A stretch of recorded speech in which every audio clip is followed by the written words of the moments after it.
Q Review Print Speaking to the Blind, celebrating 40 years of audio newspaper production.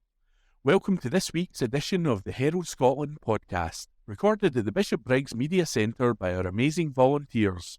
You can get in touch with us via Facebook, Twitter or Instagram using @CuneReview, that is @CuandReview.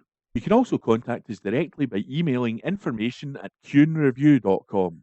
That is INFORMATION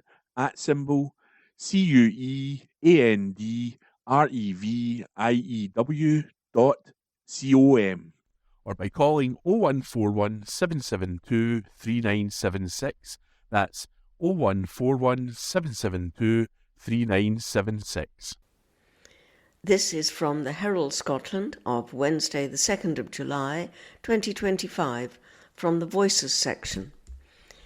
Edinburgh Books Festival has a few questions to answer. This article is by Alison Rowett. At first I thought it was a summer cold starting. The symptoms were straightforward enough. A pronounced and uncontrollable twitching of the nose, rather like Samantha in Bewitched. Samantha, if you recall, was a good witch who lived in suburbia among the mere mortals. To show she was casting a spell, her nose would wrinkle in a cute fashion. The reason for my tic wasn't as obvious. Time for some empirical testing. Handily, the Sunday Mail had the very thing. Fury over 300,000 for Sturgeon Book Fest was the splash headline over pictures of the former First Minister and her ex-aide Liz Lloyd. Miss Lloyd was appointed a director of the Edinburgh International Books Festival in May, the paper reported. In June, the Scottish Government announced it had given the festival £300,000. Meanwhile, Miss Lloyd's old boss had been given a plum spot at the festival to publicise her new memoir, Frankly. My nose twitched. My eyebrows went skywards. But why? Here's the Sunday Mail again. The book festival said it would be spurious and misleading to suggest any link between Lloyd's appointment and the announcement of the cash, which it said had been planned for months. Interesting choice of words there, particularly spurious. It's the kind of $10 word a lawyer might use when a simple wrong would have done. It is there to send a message. Nothing to see here, folks, so let's all shuffle on. It is true. On the face of it, there is nothing wrong. As the festival said when news of Miss Lloyd's appointment emerged, she was appointed following a fully advertised recruitment process. I could have applied. You could have applied. But we didn't. Moreover, she would bring valuable experience in communications, leadership and public affairs. It has been more than the regulation 2 years since Miss Sturgeon and Miss Lloyd held positions in public life, the former as FM and the latter as her strategic advisor. Miss Sturgeon has carried on as an MSP, controversially as she has not been seen much in the Scottish Parliament. Those memoirs won't write themselves, you know. But Lloyd is different. She is a free agent, able to do what she wants, no permission required or sought. She has every right to earn a living by selling her skills wherever she pleases, hence the application to the Books Festival. The same goes for her appointment to a firm called Flint. On its website, Flint says it helps businesses and investors succeed in an increasingly complex world. Its CEO is James Purnell, former Labour MP, former minister under Blair and Brown, ex-BBC and think tanker. Click through and you will eventually meet the Flint team, which now includes Miss Lloyd. listed as a specialist partner with expertise in devolved administrations, operations team, policy and political analysis. Her work for the First Minister is outlined in glowing terms. It's impressive stuff. She's an impressive woman. Once again, she's doing nothing wrong. Countless former aides and elected representatives have gone the same route, using what they learned in the public sector and applying it in the private. Put your knowledge and experience to work. Everyone who ever progressed in a career has done likewise. To summarize, Miss Lloyd was appointed a director at the Edinburgh International Book Festival. Nothing wrong in that. She advises businesses and investors using the expertise acquired while working for the First Minister. Nothing wrong in that. As for her book festival appointment, coinciding with the award of a £300,000 Scottish Government grant, remember the latter had been planned for months, according to the event organisers. The Scottish Government said the same thing when it announced the money at the end of June. The deal had been signed off months before by ministers, but was not publicised. What I would like to know, as a taxpayer, if nothing else, is exactly when Miss Lloyd was appointed Books Festival Director, and whether anyone at the festival knew that the 300k was in the pipeline. Why was the government announcement held back? The money is part of a larger package of help given to the event by the Scottish Government, and there is a lot more to come. Again, were those involved in the appointment of Miss Lloyd aware of this? It's a matter of public record, after all. Once again, nobody has done anything wrong. That happens a lot in Scotland, particularly when the Scottish Government and the current administration in particular is involved. You can pass any number of faces on the stairs, familiar ones like John Swinney, and swear they had a case to answer for something or other. But when it comes to holding them to account, there is nobody there. Ferries, education, NHS waiting times, growth, you name it, no one is taking the blame for failure any time soon. You will never see any of those faces take the sort of pasting handed out last week to Professor Ian Gillespie, former principal of the University of Dundee, by the Education Committee. Yes, ministers have been questioned, but not like that. One of the unfortunate principal's mistakes was to fail downwards when the done thing in Scottish public life is to fail upwards. Move on, move up, take the rewards, but accept zero blame unless there is no other option. It was and is the Westminster way, and it has transferred to the Scottish Parliament. We'll be seeing it a lot more of this moving on as the elections approach. Get ready to hold your nose as departing MSPs and their aides compete for jobs in the public and private sectors. And if the SNP should win a majority again, despite their record, the failing upwards can carry on as normal. I wonder if Miss Sturgeon will address the subject of failure when her much-anticipated session at the Books Festival comes to pass.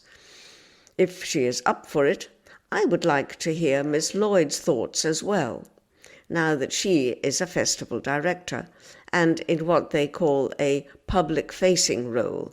There shouldn't be a problem. John Swinney, too. All are welcome. Until then, I'll keep wrinkling my nose. Bewitched? No. Bothered? Plenty. That article was by Alison Rowett. This is from the Herald Scotland of Wednesday the 2nd of July 2025, from the Voices section. We can't risk another one we got away with when Trump comes calling. This article is by Callum Steele.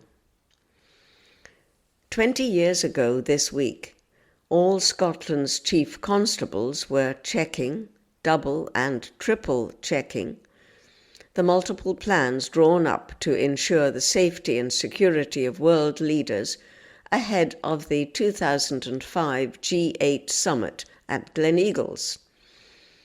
The police operation was already in full swing. Perimeter security, the searching and sealing of every drain, culvert, lamppost and conceivable hiding place had commenced weeks in advance.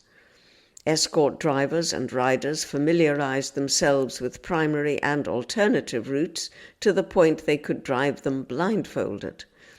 Logistics teams hoped their meticulous planning would, at the very least, secure a clean bed and a hot meal for the thousands of officers descending on the Central Belt in the coming days.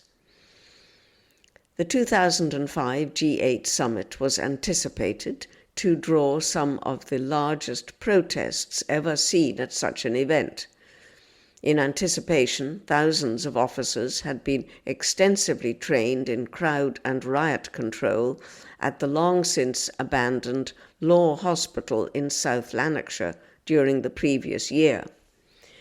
Everyone I know who undertook that training still describes it as among the best they ever received. There is no question this was the biggest security event ever to face Scottish policing, and arguably one of the most significant peacetime security challenges ever faced across the UK. You can't bring together the presidents of the United States, Russia and France, the Chancellor of Germany, and the Prime Ministers of Canada, Italy, Japan and the UK under one roof without inducing sweaty palms amongst those tasked not only with keeping them alive, but ensuring they came to no harm whatsoever. When the stakes are at their highest, every politician suddenly remembers that policing is the nation's number one priority. Any hint of being unable to guarantee the safety of the world's leaders would be devastating to national pride and credibility. A 4, 5 or 6 hour wait at A&E is suddenly reduced to a policy footnote. As the summit began, it quickly became clear that highly organized protesters were pushing the police to their limits. Demonstrations and attempts to shut down the A9, coupled with repeated efforts to breach the security cordon, had every chief constable calling for reinforcements from the officers left behind to hold the fort. The urgency became undeniable when the outer cordon was breached on the afternoon of July the 6th, prompting the rapid deployment of a Chinook full of riot police to push protesters back. July the 7th was always a significant date for me, as I awoke early to get ready for what was shaping up to be a very different kind of birthday. Little could I have imagined just how. The mood from the previous 12 hours pointed to an adrenaline-fueled day ahead. Everyone was convinced that, buoyed by their successes of yesterday, the protesters of today would be even more resolute and that violent clashes were looking likely. Doubts were beginning to creep into the minds of those on the ground about whether they could hold the lines. The terror attacks that commenced just before 9 o'clock on the London Underground and an hour later in Tavistock Square saw an immediate shift in focus from Gleneagles to London. Tony Blair briefly addressed the nation with the full G8 leadership standing behind him in a show of solidarity before he returned to Downing Street. Protests and disorder instantly ceased as the scale of death and devastation became apparent. Quite simply, everyone went home. The summit itself petered out. While few would admit it publicly, the 7/7 attacks spared policing in Scotland from what could have been a global humiliation. In classic police parlance, that was another one we got away with. The police service in July 2005 was just over 16,000 strong. On paper, approximately 300 fewer officers than are in Scotland today. But that is a hugely misleading comparator, as, with very few exceptions, the police service of 2 decades ago had minuscule numbers of officers who weren't fully deployable, and even fewer who were on long-term sick. Today's police service carries some 1,250 of the latter, and an almost equivalent number of the former. Specialist public order officers are now concentrated in smaller teams, narrowing the skill set across the wider service. The strength and depth of response teams that made up so much of the contingent support for large-scale deployments are now a shadow of their former selves, with a much diminished and less experienced rump in their stead. The last time there was mass training for major events was at Law Hospital over 20 years ago. Since then, training has declined to the point of being more conceptual than practical. Today's service is more preoccupied with the diversity statistics of who boards a Chinook, rather than whether they could actually fill it. The visit of Donald Trump to Scotland in 2018 came as police numbers had just started to slide and were some 1,200 higher than in 2005. Whilst few would argue the then and now President of the United States is perhaps one of the most polarizing to have held office, the scale of the police operation to safeguard his security was a fraction of that required for G8. Despite having more officers to call on and less onerous security demands, there was a major security breach as a Greenpeace paraglider managed to fly to within a few feet of the president before disappearing into the depths of the Ayrshire Hills. This was yet another "we got away with it" moment.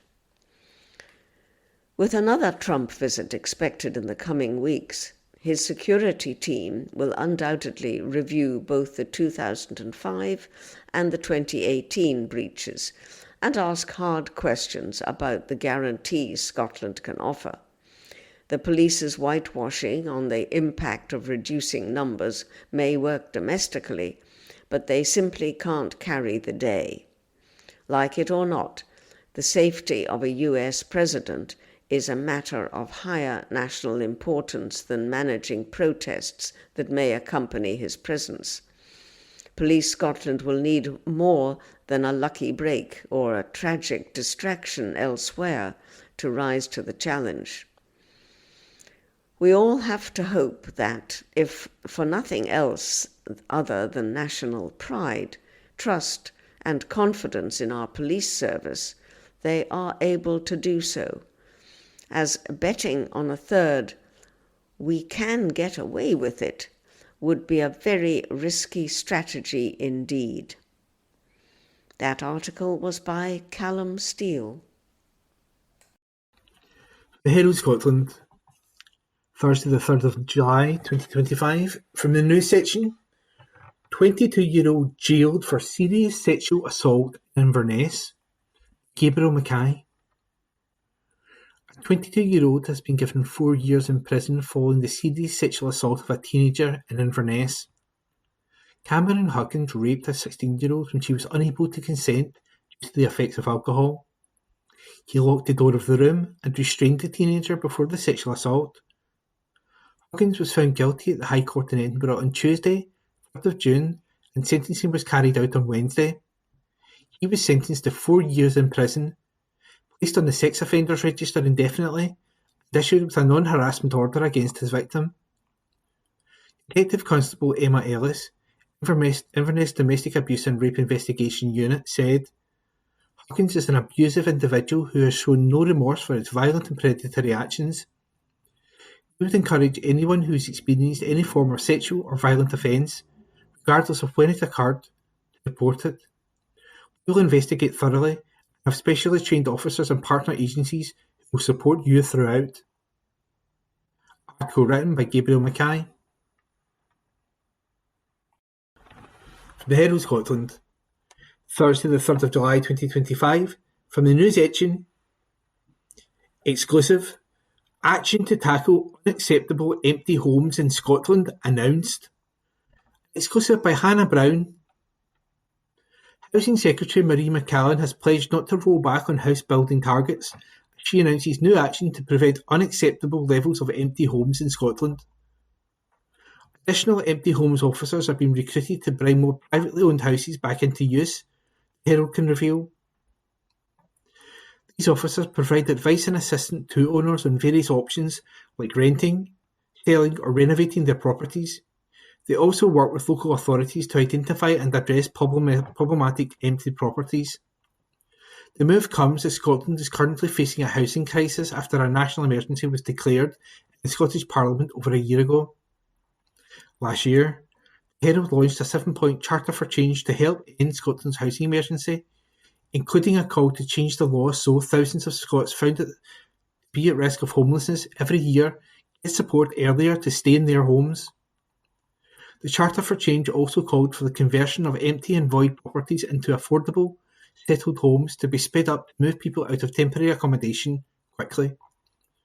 Last year, council tax data published by the Scottish Government showed that 43,538 properties in Scotland were lying empty, and 73% of these homes were empty for over a year. The new posts have been supported as part of a £2 million Scottish Government investment through the Scottish Empty Homes Partnership in 2025-26. The Scottish Government says this funding, have announced, will see staff take a more proactive and targeted approach to tackling local housing issues.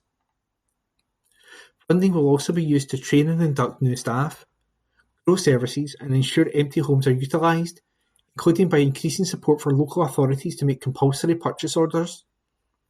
Ms McCallan said, bringing homes back into use is a vital part of our plan to tackle the housing emergency. When too many families are struggling to find somewhere to live, it is unacceptable to me that so many houses are lying empty for long periods. It's vital to help councils to step up measures to turn privately owned empty properties into much needed homes, and it's encouraging that local authorities have already come forward to make use of this support. As the First Minister has set out, this government is determined to eradicate child poverty, and tackling the housing emergency by making sure families have access to a home is a crucial part of that. In a sit-down interview with the Herald, the new Housing Secretary also pledged not to roll back on house building targets. In 2021, the SNP promised to deliver 110,000 affordable homes by 2032. However, critics in Parliament and the Scottish Federation of Housing Associations have said they will fail to meet this commitment. Asked by the Herald if the target is still credible, Ms McCallan said, I think it is. I think that it will require us to step up.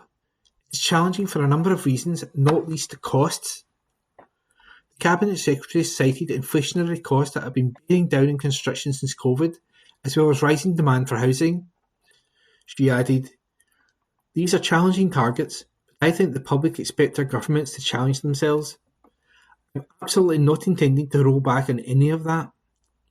Ms McCallan said the core of action to tackle house building should be the Affordable Housing Supply Programme, in which the government is investing £768 million this year, which the Secretary says will translate into 8,000 affordable homes.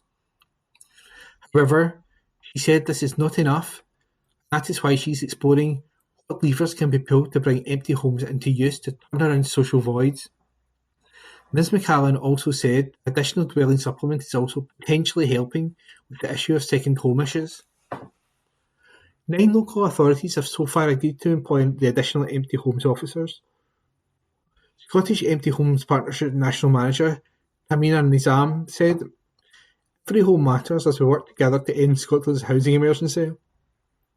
In councils across the country, empty homes officers are delivering results. Over 11,000 homes have been brought back into use since 2010. Additional posts supported by this funding will expand that vital work. New empty homes officers are already in post at the City of Edinburgh Council, while recruitment is underway in several other local authorities. Homes weren't built to sit empty. Every empty home has the potential to transform a family or individual's life. Collectively, they have an enormous role to play in reducing housing need and tackling the housing emergency. We look forward to welcoming more new empty homes officers as they come into post and supporting their efforts to bring more homes back into use. That article is an exclusive Hannah Brown, read by E. McKenna. From the Herald Scotland, Sunday the 6th of June 2025, Politics. Alba's Kenny McCaskill called for Alex Salmond public inquiry. Article written by Jos Pizzuto Pomaco.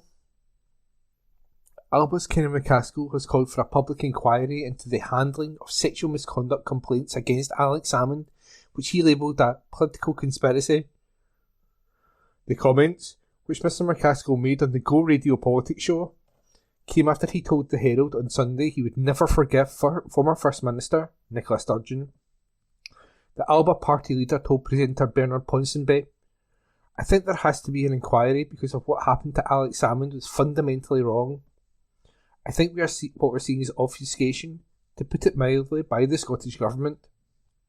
There can be no cover-up in Holyrood or in St Andrew's House.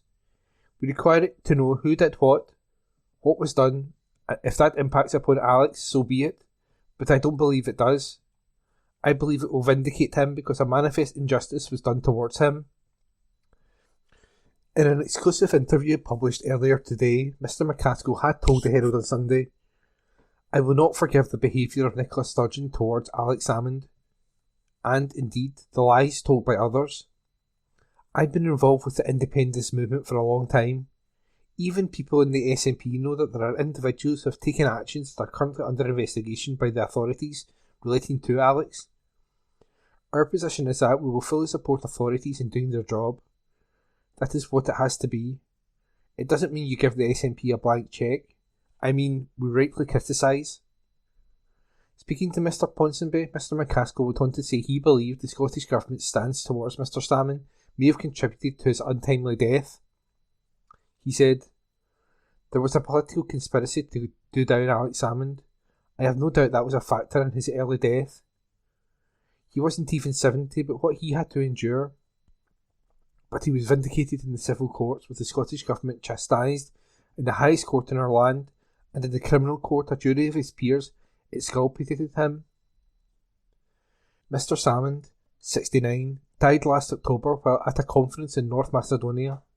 He had bitterly fallen with former SNP colleagues, including former First Minister Nicola Sturgeon, after allegations of sexual misconduct were levelled in 2018. Mr Salmond was later cleared of 13 charges in the High Court criminal case in March 2020. A bitter leadership contest between Mr McCaskill and Alba's only MSP Ash Regan resulted in the former being selected for the top spot in March. Speaking to the Herald on Sunday, Mr McCaskill said, "It's been a testing occasion for us all. Alex's death was tragic back in October, and now we have to stabilise the ship. It was obviously not simply a loss in terms of the political leadership and the inspiration he gave, but he was a personal friend." That article was written by Josh Pizzuto Pomaco and read by E. McKenna. From the Herald Scotland, Sunday the 6th of July 2025, from the business section, Business Week with Brian Donnelly. Billionaire drinks family acquires UK's best-selling whisky. A billionaire drinks family has acquired an acclaimed whisky brand. The sale of the UK's best-selling blended whisky went through this week. North Lanarkshire-based William Grant & Son celebrated the double acquisition of the Famous Grouse and Naked Malt brands from the 1887 company, part of Glasgow headquartered Edrington. The buyer said, "This historic moment for WG&S demonstrates the company's commitment to the global Scottish whisky category and confidence in the future of the wider spirits industry." The Famous Grouse and Naked Malt joined WG&S's portfolio alongside Glenfiddich, the Balvenie, Hendrick's Gin and Monkey's Shoulder. The firm added, "The Famous Grouse is Scotland's best-selling whisky and one of the top-selling Scotch whisky brands worldwide, renowned for its quality and heritage, while Naked Malt has garnered a loyal following among whisky enthusiasts and has significant growth potential within the blended malt segment. A historic Glasgow family business is targeting growth in the UK and elsewhere in Europe on the back of a Scottish investor taking a majority stake. It is the first time the family business, which is nearly 170 years old, has had an external shareholder. James A. Marshall, which is one of the UK's leading specialists in the manufacture of shade cards used in the sectors including textiles, has completed a deal through which Nevis Capital has come on board as a majority shareholder. Founded in 1856, James A. Marshall has always been a family business with no other external investors/shareholders previously, a spokeswoman for Nevis noted. Airline launches new route between Scotland and Canada. The only direct service between Scotland and Montreal has started as Air Canada launches its new route. The summer seasonal route is the airline's second at Scotland's busiest airport, complementing its daily summer route to Toronto as it grows its presence in Edinburgh. The Edinburgh to Montreal service will operate 3 times a week until September the 7th, while the daily Toronto service will operate until October 25th. Gordon Dewar, Chief Executive of Edinburgh Airport, said, we are delighted to welcome our guests from Montreal to Scotland's capital, giving them the opportunity to experience everything our fantastic city has to offer. Gourock Golf Pro reaped business benefits of championship win. Derek Waters has been the head professional at Gourock Golf Club since 2007, having previously been at Largs for 9 years. A member of the foremost golf group of retailers all my time since I've had my own business, Mr. Waters lost a playoff to take the title of foremost professionals champion at the Oxfordshire Golf Club in 2024. He returned in June of this year and, following a nail-biting 6-man playoff, emerged victorious to become the first Scot to win the competition. Mr. Waters, who earlier this year also became manager of the club at Gourock, explains why participating in such events is an important factor in the success of his pro shop business. And that was the Business Weekly by Brian Donnelly. From the Herald Scotland, Thursday the 3rd of July 2025. From the news section, Scottish City to welcome new independent bookshop. Article written by Craig Williams. A new independent bookshop is to open in Aberdeen this weekend. Somerville Books will offer a carefully curated selection of new and second-hand books alongside cards and giftware. The bookshop, located in the Rosemount area of the city, aims to engage with the local community and provide a home from home for customers where they can discover their new, or even their first, favourite book. Somerville Books is owned and run by Christy Murphy, who was herself raised in a bookshop in Wigtown, Scotland's national booktown. Ms. Murphy said, Rosemount has a strong history of independent shopping and a real sense of community as well. I strongly believe in the power of literacy and its means as an escape from everyday life and an avenue for development. There's nothing you cannot do or find out through reading. You just need to find the right book. Come visit Somerville Books and see if we can help you find that next great read. Amy Bradley, interim membership manager at the Booksellers Association, said, Independent bookshops have an historic precedent of bringing a unique vibrancy and energy to their local communities, and, with bookselling literally in her blood and a bag full of professional experiences in the third sector, Christy Murphy is exactly the type of passionate, innovative and community-spirited business person to continue this legacy and make Somerville Books a beloved local institution. Somerville Books will be opening its doors to the public on Saturday at 56 to 58 Rosemount Viaduct, Aberdeen. The article was written by Craig Williams. From the Herald Scotland, Thursday the 3rd of July 2025, from the sports section. Como agree to sign Celtic's Kuhn as transfer fee revealed. Josh McCafferty. Como have reportedly agreed a deal to sign Celtic's Nicholas Kuhn. The winger scored 21 goals and assisted in 15 in the season gone by as his club won a domestic double. Kuhn's future has been a hot topic of discussion this summer, and he now looks set to move on. Renowned transfer guru Fabrizio Romano claims that Como have agreed a €19 million, £16.4 million, deal with Celtic to bring Kuhn to the Serie A. Personal terms are said to have been agreed upon, too, with medical to follow. Kuhn joined Celtic at the beginning of 2024 from Rapid Vienna for £3.5 million. Although he initially struggled amid an oral operation, he soon found his feet at the start of last season. A brace against RB Leipzig in the UEFA Champions League truly put him on the map. He will link with his old Celtic teammate Alex Val at Como and will work under former Barcelona, Arsenal and Chelsea midfielder Cesc Fabregas. Kuhn follows Greg Taylor out the departure door, although Celtic have already signed 4 players this summer. Kieran Tierney and Ross Doohan both returned to the club, as Benjamin Nygren swapped Denmark for Scotland. Young Fulham striker Callum Osmond was also recently added to the Parkhead ranks. This article was written by Josh McCafferty. From the Herald Scotland, Thursday the 3rd of July 2025, from the sports section.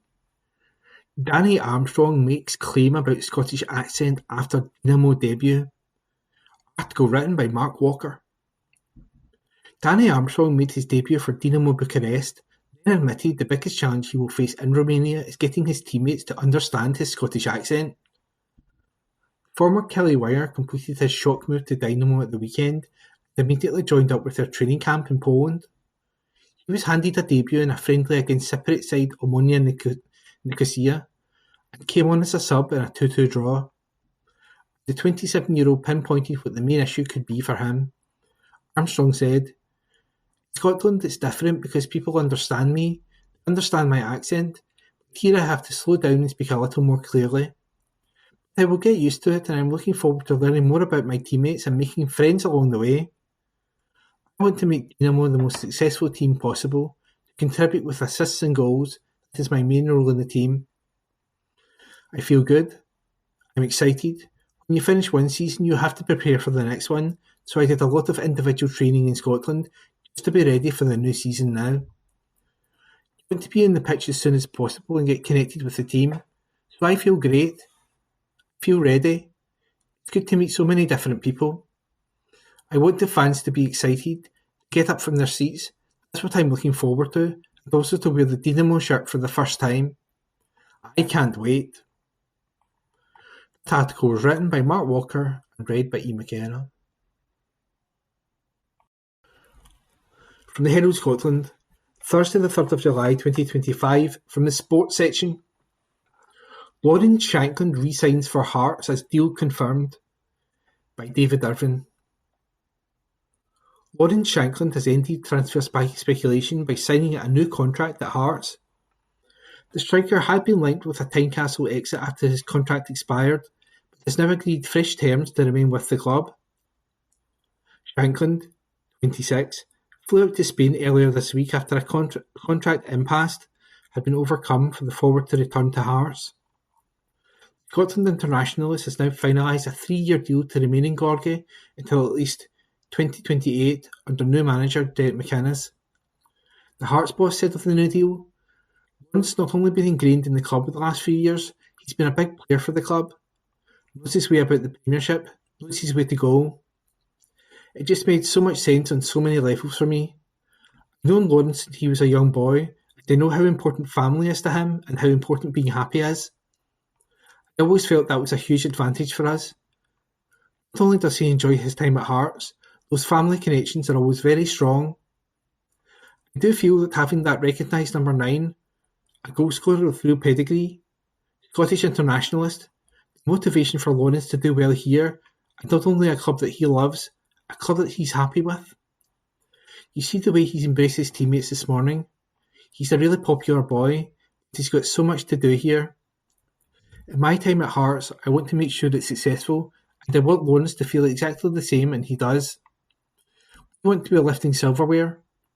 We want to be going into group stages in Europe, and we want to have a consistent thing going here that is the driver for all of us.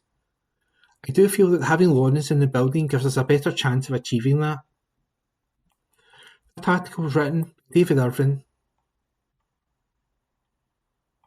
This article, The Diary, is from the Herald on Thursday, the 3rd of July 2025.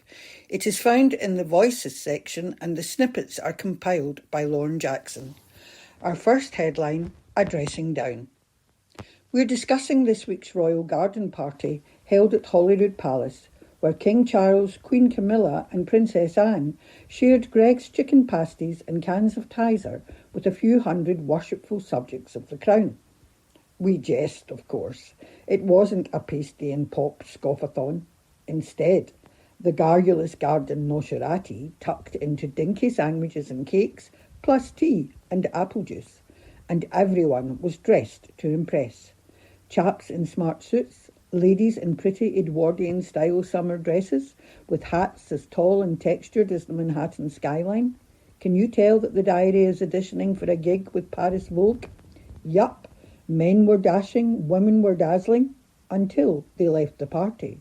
For our spies inform us that two lady partygoers were spotted awaiting their homeward-bound carriage at Waverley Station, still wearing pretty Edwardian-style summer dresses, still in those tall textured hats. But one lady was now barefoot, while the other had changed into a pair of comfy bedroom slippers.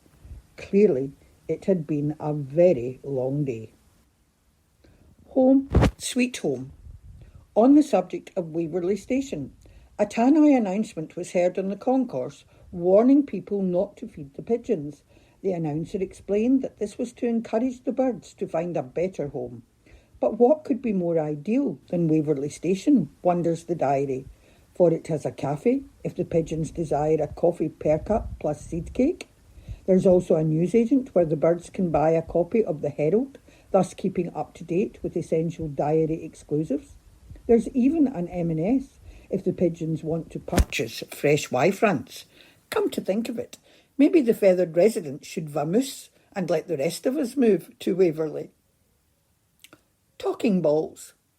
They're whacking yellow fuzzy hingamies over nets in SW19 again, which inspires Eddie Cavan to provide his favourite Wimbledon clichés. 1. Defeated British players must be described as plucky losers. 2. There must be a reference to Virginia Wade's win in Jubilee year, the tennis version of 1966. Candid couture. Philosophical thought from reader Lisa Scott. 3 things that always tell the truth: small children, drunk people, and yoga pants. Party pooper. No offence to the Von Trapps, says reader Chris Robertson, but if I go to a swanky party and 7 kids start singing about going to bed, I use that time for a toilet break. And finally, 0 effort. What's a lazy person's favourite exercise? Asked Nicola Munro. Diddly squats. Those snippets were compiled by Lauren Jackson. This article is from the Herald on Thursday, the 3rd of July 2025. It is found in the Voices section and the headline is, Now Donald Trump turns to alligators to terrorise migrants, and the report is by Rebecca McQuillan.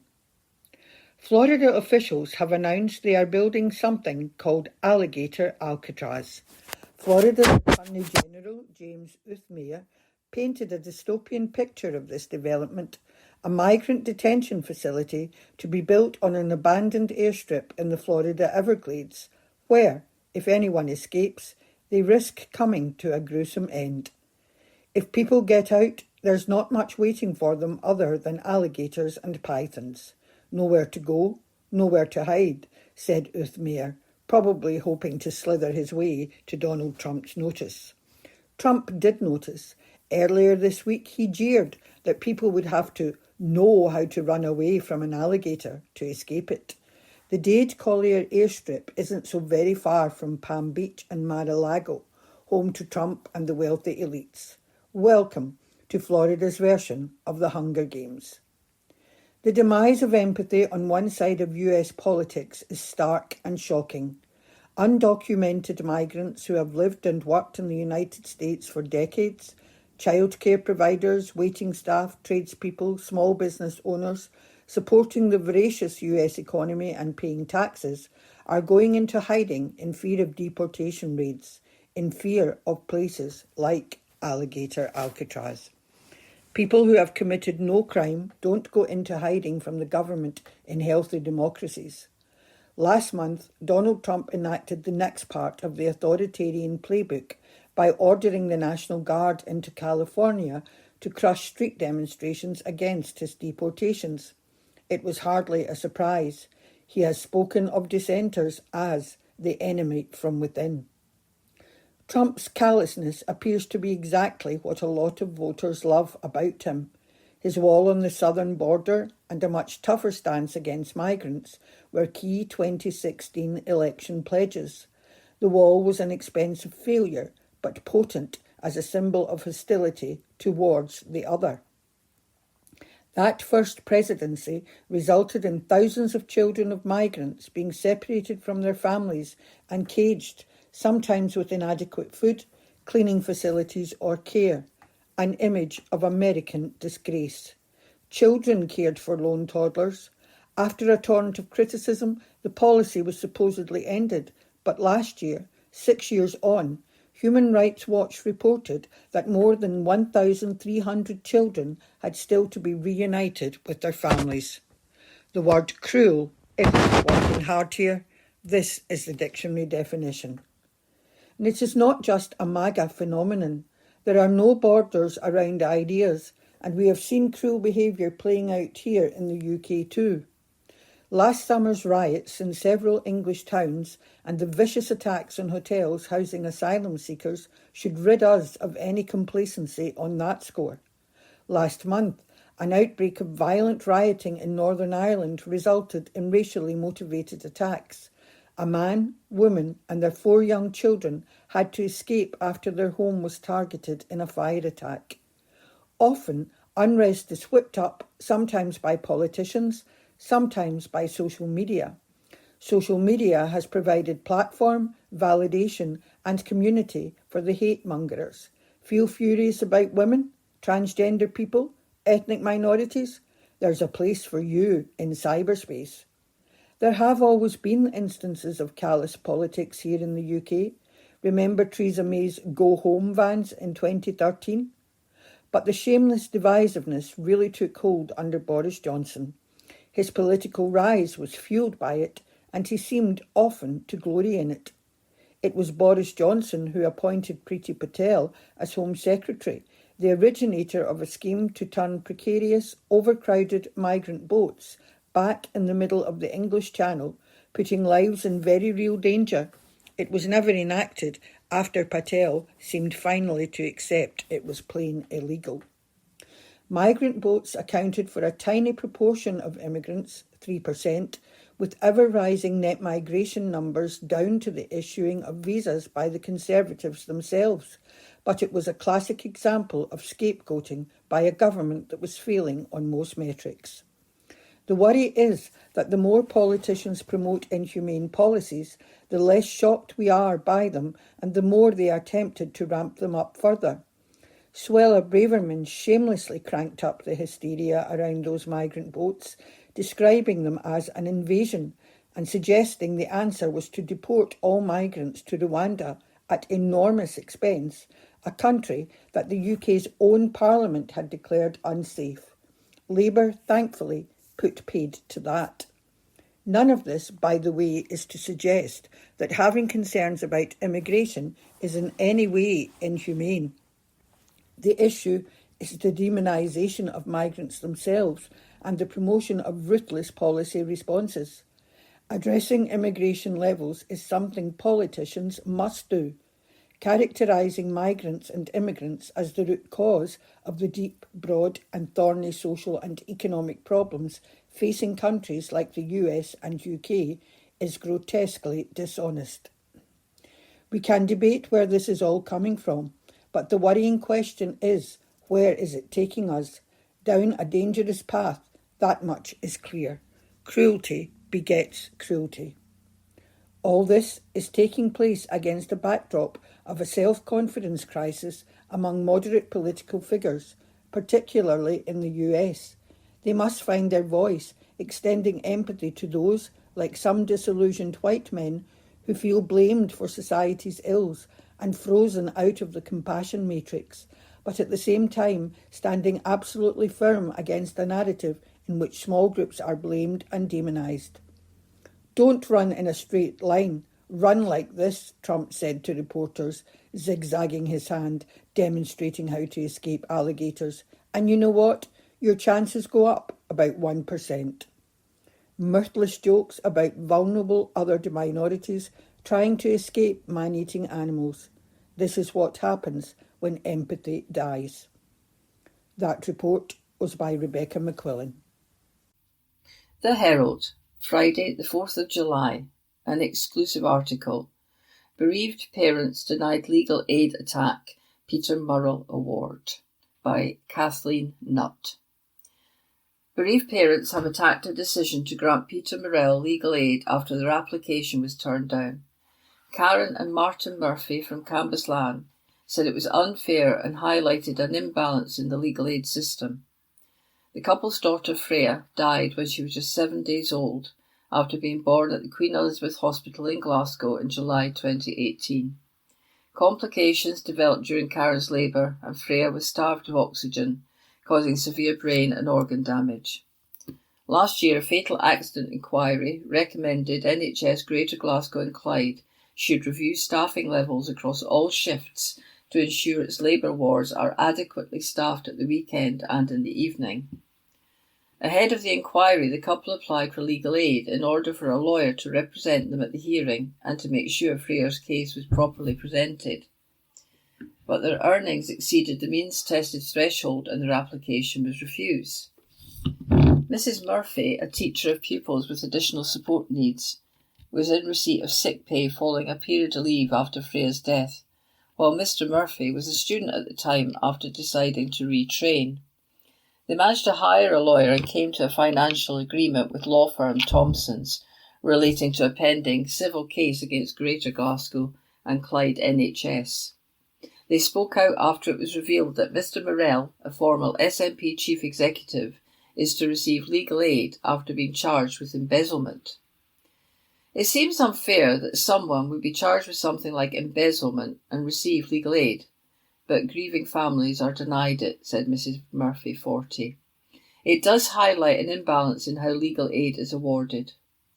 Referring to the decision by the Scottish Legal Aid Board to grant Mr. Murrell legal aid, but refuse them after the loss of their daughter, Mr. Murphy, 44, an aircraft mechanic, said, "It is ridiculous that this situation can happen. We put our faith in the hospital and experienced the worst outcome that could happen to a parent.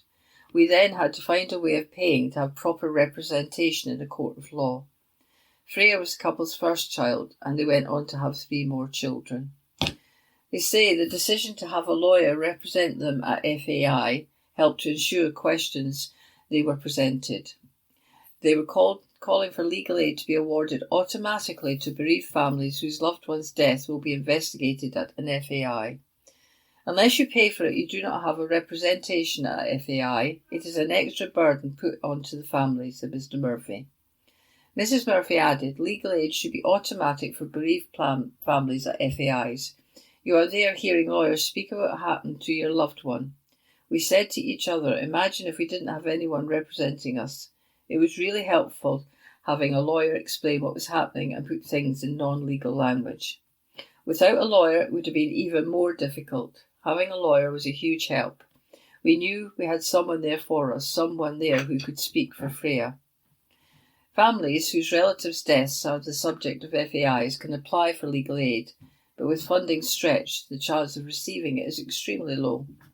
In March, the government lifted means testing for people whose relatives die in custody, entitling them to free and immediate legal support for an FAI. It is not the same for those whose loved one dies at work or in hospital. The cause of Freya's death was given as a global ischemic brain injury associated with chorioamnionitis. It was suggested the infection was likely to have been caused by Group B strep. After the FAI at Glasgow Sheriff Court, Mr. and Mrs. Murphy called for several recommendations to be made, including screening for Group B streptococcus or GBS. The FAI before Sheriff Barry Devers found staffing shortages, failure by medics to notice that Freya was in distress, as well as a lack of screening for Group B streptococcus were factors in the tragedy. But he ruled there were no defects in any system of working which contributed to Freya's death, and said the tragedy could not realistically have been avoided. The Sheriff's determination made recommendations. The Health Board should ensure that its labour wards and other maternity-related areas are adequately staffed at the weekend. NHS Greater Glasgow and Clyde said in a statement in November that the care was below the standards expected and that a recommendation had already been implemented.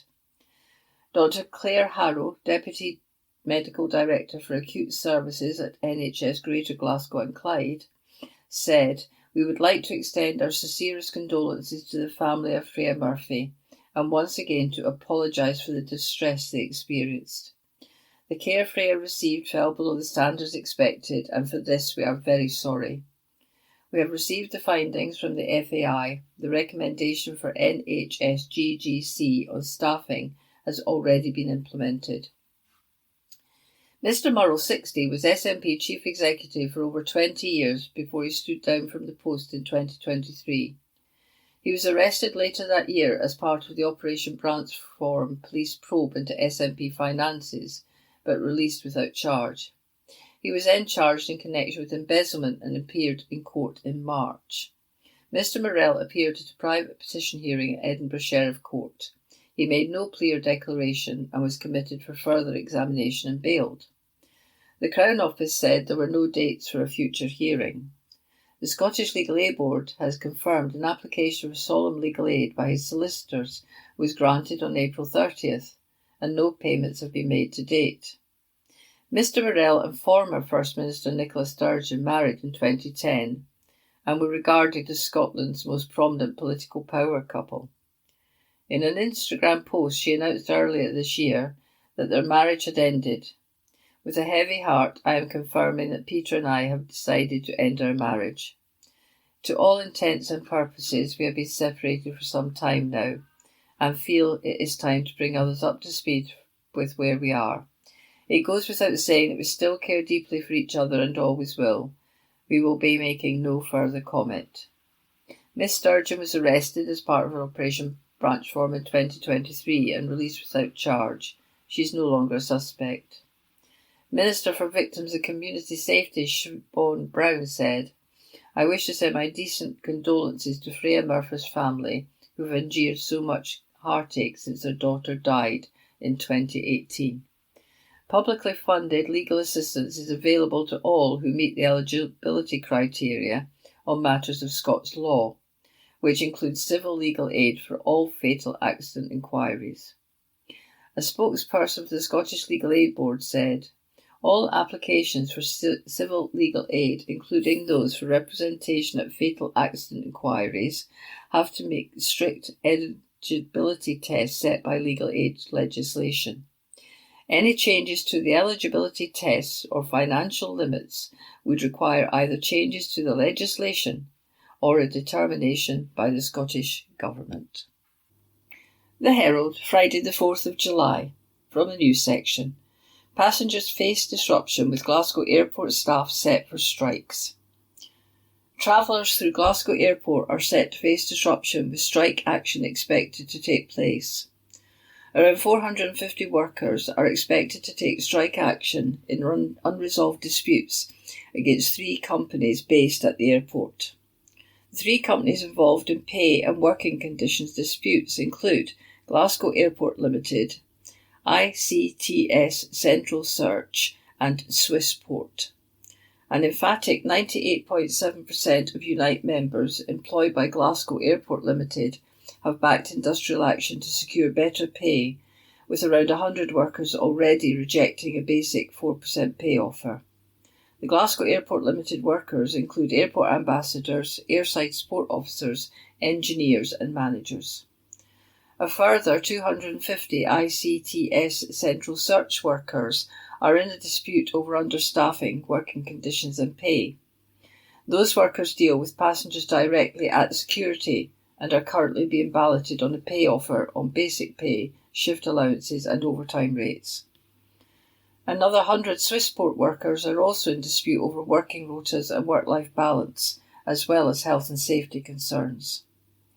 The ground handler company provides services to many major airlines, including ticketing and bag handling. A ballot on the new offer made by Swissport to address the issues has been put towards workers, and if the offer is rejected by the time it concludes on July the 14th, Unite plan on having a full industrial action ballot.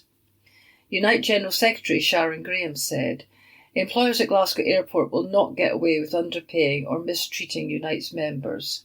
Hundreds of workers are involved in disputes at the airport. Summer strike action, which would ground planes and passengers, remains on the cards. These highly profitable companies can easily afford to put the minds of the travelling public at rest by making fair offers to the workers." A further dispute involving 300 Menzies aviation workers has now been resolved, with the union negotiating a deal which established a 4% minimum increase for new starters and up to 10% for workers depending on grades. Pat Mickelvogue, Unite Industrial Officer, said, "Strike action has moved a step closer after our Glasgow Airport Limited members emphatically backed industrial action. We believe the airport's new management is attempting to put us on a collision course which would bring out hundreds of workers on strike during the peak summer holiday season." Meanwhile, Unite has successfully delivered significant pay deals for our members at Menzies Aviation and Falck. These deals build on the recent successes made with other companies at the airport. It clearly demonstrates that pay disputes can be resolved through negotiation and without the need for industrial action, if companies are willing to work with Unite. A spokesman for Glasgow Airport said, "We are reviewing the ballot results and remain open to finding a sensible solution." From the Herald Scotland, Monday the 7th of July 2025, from the Voices section. Why I fear more fake news if Trump takes over TikTok. Article written by Stuart P. M. McIntosh. President Donald Trump is about to take the next step in shifting the media narrative in America decisively in favour of his agenda. Last week, the US president told the press he has a group of very wealthy buyers ready to purchase TikTok. I'd wager they were friends of his. President Trump has refused to implement a law passed by both houses of Congress by overwhelming majorities, which required the closure of US TikTok. Congress was rightly concerned that control by China of the massively influential platform could be detrimental to American democracy. Instead of implementing the law, Trump has taken his time to put together a group of buyers. The putative buyers will not be focused solely on net revenue and results. No. To be of value to the president, any new potential owners will be expected to lean toward and support Trumpism now and in the years ahead. That is what matters to the president. Trump is a good student of authoritarian classic plays and moves. Selling TikTok to his allies is one of the key steps needed to permanently shift the social media information landscape in his favour and against his political opponents, of whichever stripe, at home or abroad. Securing influence over TikTok would add a very powerful platform to the Trump camp, with huge implications for future political campaigns that must reach younger voters to succeed. TikTok is one of the principal media channels for young US voters. Pew researchers report that half of people under 30 use TikTok to keep up with politics. A further 36% of older voters aged 30 to 49 also use it to keep up with politics. Sorry to make you feel old or out of touch if you don't use the video sharing social media platform. TikTok has increasingly become a destination for news, bucking trends on other social media sites. More and more Americans, and Scots too, especially young voters, now regularly get news on the platform. Most stories on TikTok are not political news in the normal sense. There is no editor holding a pen, no fact-checkers, no reporters pursuing the leads, making certain that a story is solid. Instead, TikTok provides content of a dubious and often biased nature. Influencers peddling questionable views dressed in persuasive dialogues target impressionable voters and groups. What you get is toxic masculinity and misogyny, with Andrew Tate viewed positively by 1 in 6 young boys and men, according to u.gov. You can consume pop psychology lamenting how men must take control of their lives by reading or listening to Jordan Peterson, currently the 6th most popular non-fiction writer. This is electoral politics filtered through influencers, bots, and social media algorithms. TikTok's short-form video format and algorithms make it difficult to counter misinformation, and there is plenty out there. It is not just about a dirtier, distorted American political arena. A BBC investigation found that TikTok featured misinformation about political figures, including SNP leaders, which had targeted young voters. Politicians are right to worry about the use of deepfakes and manipulated material passed through these platforms presented as news.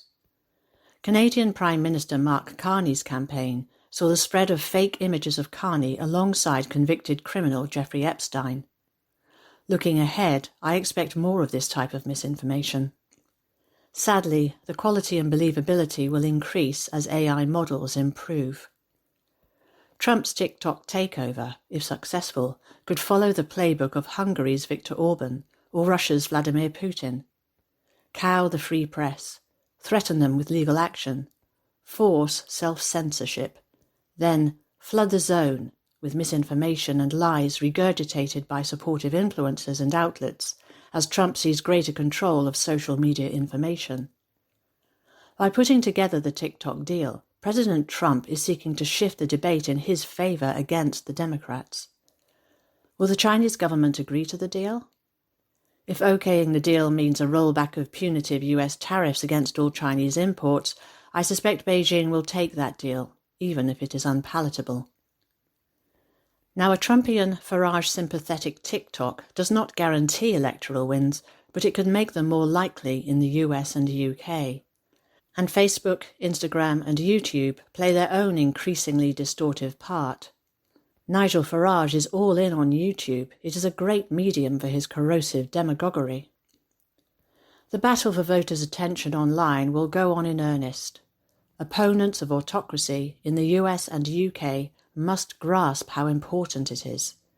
Design their own strategies for countering lies, fakes and social media pollution. It will be hard, but the task is urgent and essential if political populism is not to dominate for years to come. Stuart P. M. McIntosh is Executive Director of G30, the consultative group on international economic and monetary affairs, and author of Creating the National Bank of Scotland and the Scottish Pound, Establishing an Institutional Pathway and a Timeline for Success. The article was read to you by Elizabeth. From Herald, Scotland, 3rd of July 2025. From the STEM section of the business section. Currys vindicated after last year's takeover attempts.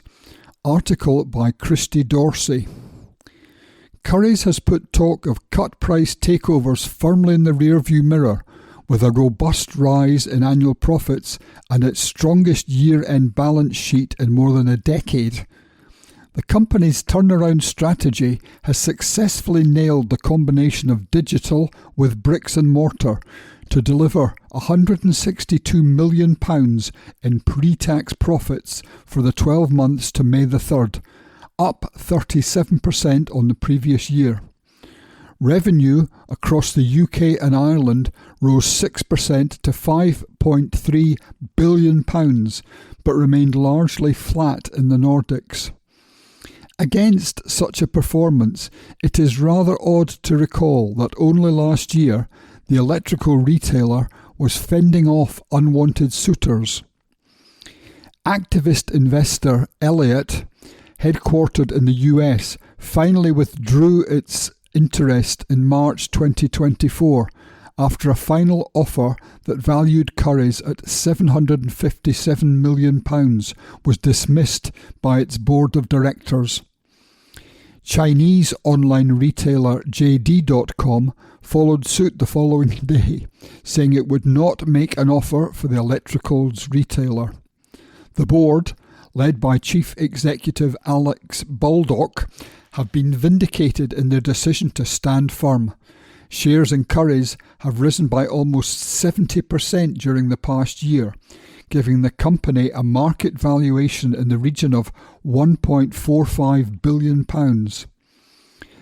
Currys' performance continues to strengthen and the business has real momentum, Mr. Baldock said of today's annual results. A stronger Currys is good for colleagues, customers, shareholders and society, and we're doing a better job for all of them. We're uniquely placed, not just to sell customers amazing technology, but to help them enjoy it to the full. Customers are increasingly adopting our credit, setup, installation, repair and connectivity services, building valuable recurring revenues for Currys. The success of that distinctive brand proposition is clear to see in what Zoe Gillespie, wealth manager at RBC Brewin Dolphin, described as an amazing customer experience across its UK network of 281 UK stores, 27 of which are in Scotland. Chris Beauchamp, Chief Market Analyst at IG, said the very solid update from Currys should help support further share price gains following the 25% uplift so far this year.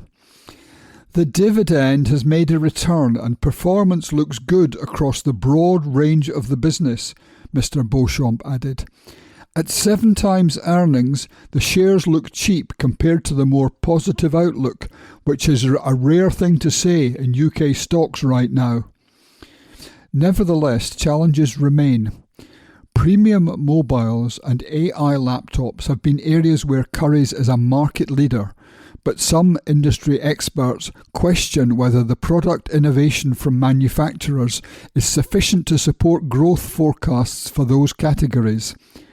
Currys is also working hard to mitigate the impact of rising costs, such as higher national insurance contributions, and there are ongoing issues in its smaller Nordics division. Still, the group appears to have built a solid foundation from which to overcome these issues. In the here and now, Currys is a rare and much needed good news story in the UK retail sector. And that article was written by Christy Dorsey. The Herald on the 8th of July and the news section. Exact date for next emergency alert test on phones confirmed by Amelia Kettle. The government has confirmed the next date that mobile phones will ring out to test the emergency alert system. The system was first tested in April 2023 and found some problems with specific networks as some mobile phones did not sound. The system has already been used in several scenarios, including storms, flooding, and in one case when an unexploded Second World War bomb was discovered. The emergency alert is used to warn if there is a danger to life nearby in instances like extreme weather. When will the next emergency alert test take place? The next emergency alert system will be tested at around 3 p.m. on September 7 in its second ever nationwide drill. During the test, the UK's approximately 87 million mobile devices will ring out with a high-pitched alarm and vibrate for approximately 10 seconds, while a message will appear on the screen, making it clear that the alert is only a test. Ahead of the national test, ministers are spearheading a public awareness campaign to ensure people understand when it's taking place. It will also aim to draw attention to the test of vulnerable groups like those facing domestic abuse, who may have secret mobile phones which they want to remain hidden from their partners. People who find themselves in this situation are being told to consult details about opting out from alerts on gov.uk, the government website. Pat McFadden, Chancellor of the Duchy of Lancaster, is the Cabinet Officer Minister who's taken charge of efforts to boost national resilience against crises. Speaking as the government announced the test is to take place, he said emergency alerts have the potential to save lives, allowing us to share essential information rapidly in emerging situations, including extreme storms.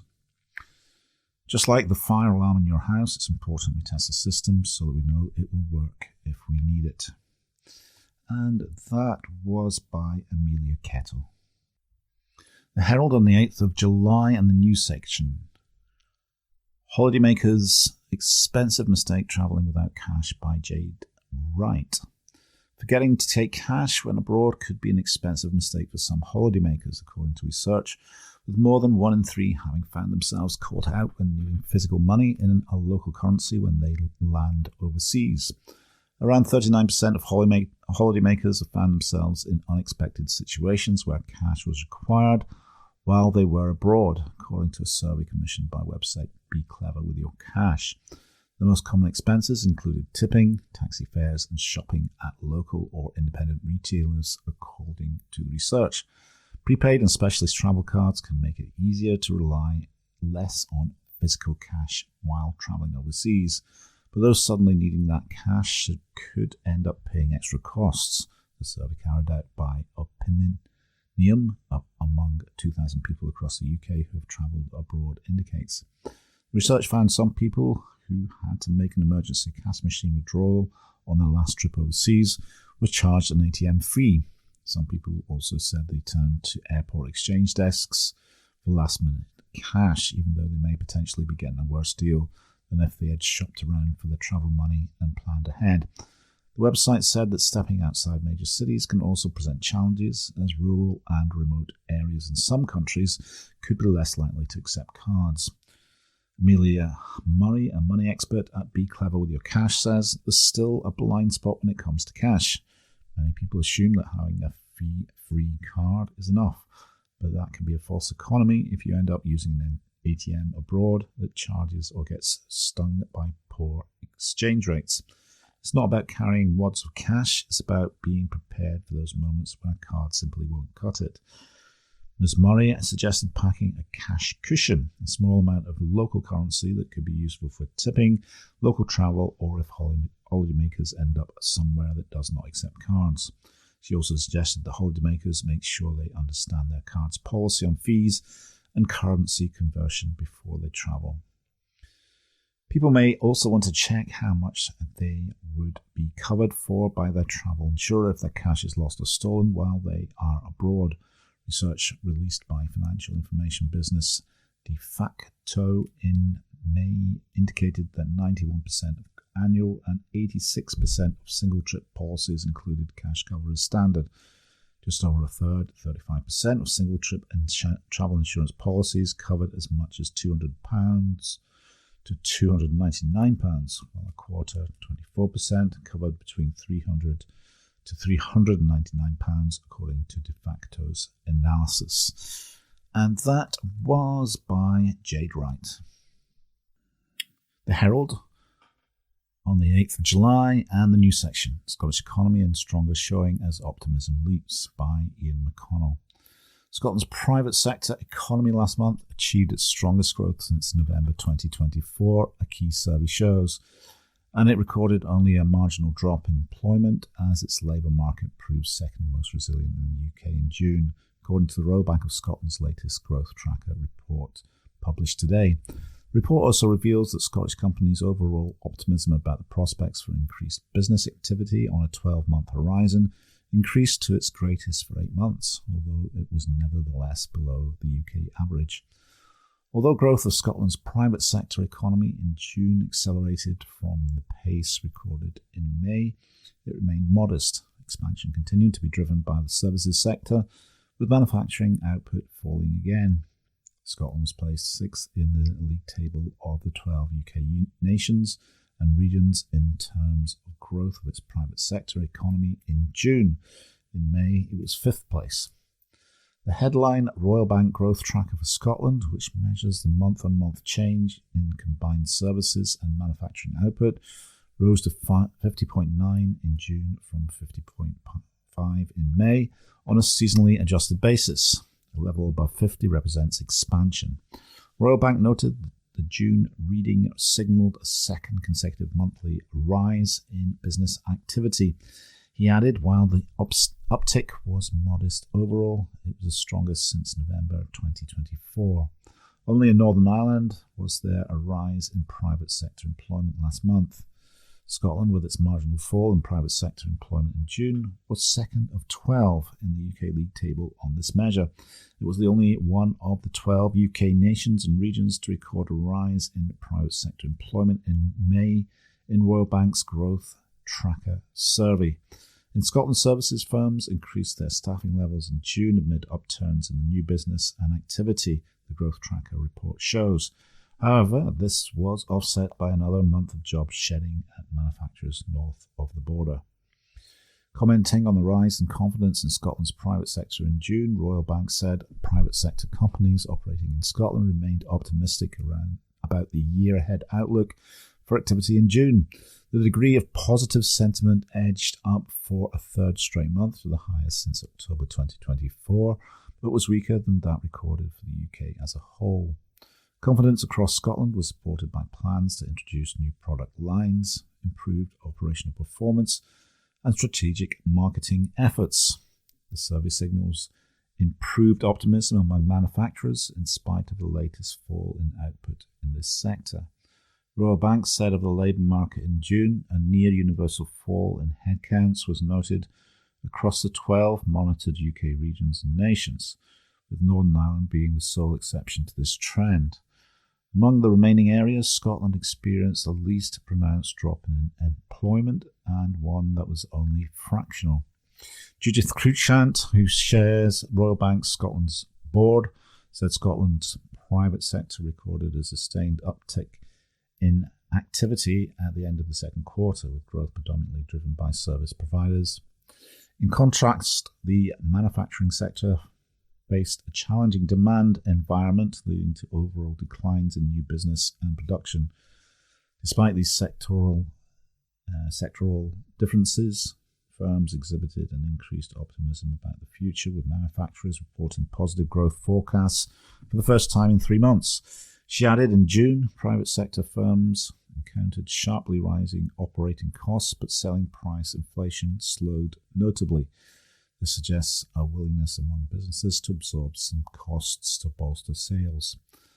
The employment landscape remained broadly stable compared to the previous month, with sector data continuing to highlight diverging trends between manufacturers and service providers.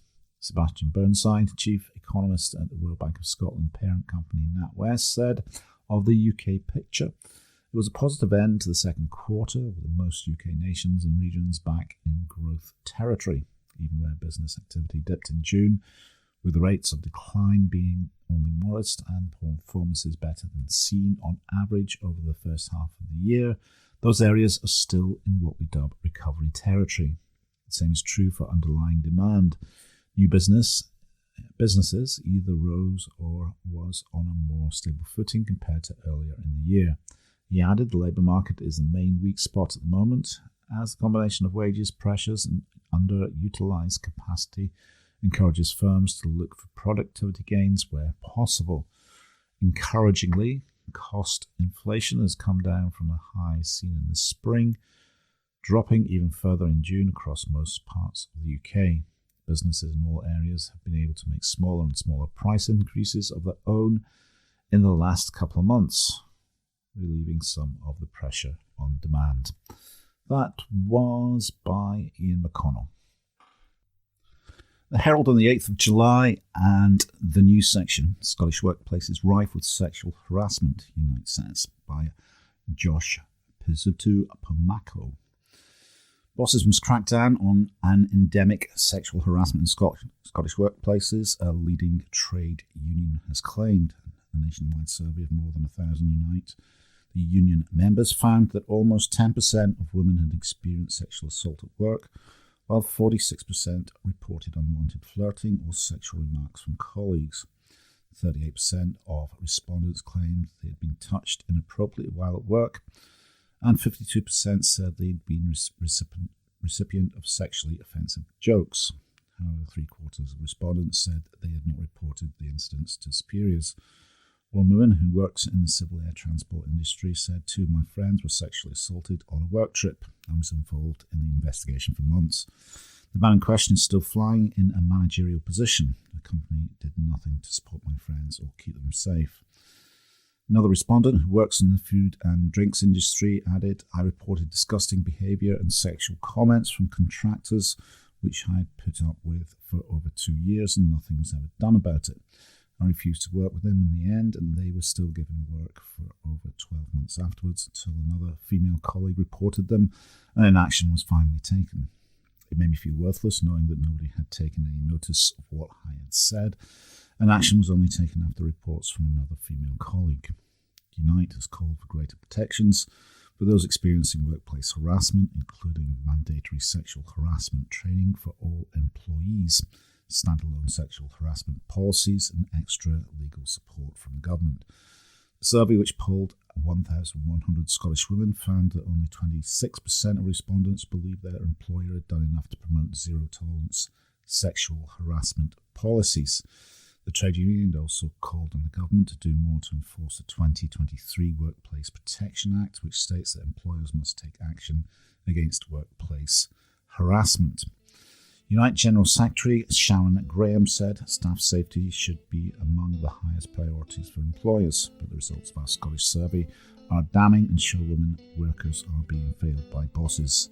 Nobody should suffer sexual harassment in the workplace. Unite is committed to taking a zero-tolerance approach, and we will put every Scottish-based employer turning a blind eye on notice. We will find every step the way to stamp out workplace harassment once and for all. Every worker deserves a safe working environment and should feel able to report harassment. That was by Josh Pizzuto-Pomako. That concludes this week's edition of the Herald Scotland podcast. Please remember to subscribe to our channels at Tune Review and tell your friends about our service.